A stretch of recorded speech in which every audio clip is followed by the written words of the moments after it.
Hello friends, অনেক দিন পর একটা মিনি ব্লগ নিয়ে চলে এসেছি। অনেক দিন পর একটা বিয়ের নেমন্তন্ন ছিল, সেখানে গিয়েছিলাম।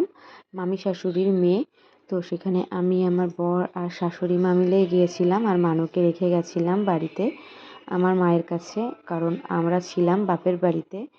যার কারণ হলো আমাদের ওখানে পুজো হচ্ছিল, ওই জন্য গেছিলাম। তো তার মধ্যে বিয়ের নিমন্ত্রণ ছিল বলে ওখানে চলে এসেছি। তো আমরা একটু ঘোরাঘুরির পরে খেতে চলে এসেছি। মেনুতে অনেক কিছুই ছিল, তোমাদের সঙ্গে আর সব কিছু শেয়ার করতে পারলাম না। তো এসে দেখছি বিয়ে শুরু হয়ে গেছে। তো দেখো কেমন লাগছে দুজনকে, অবশ্যই কিন্তু কমেন্ট করবে।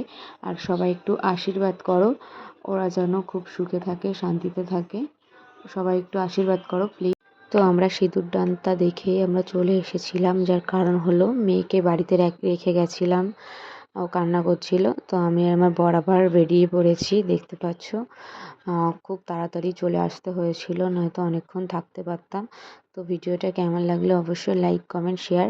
টাটা, আবার কোনো নেক্সট ভিডিও চলে আসবো।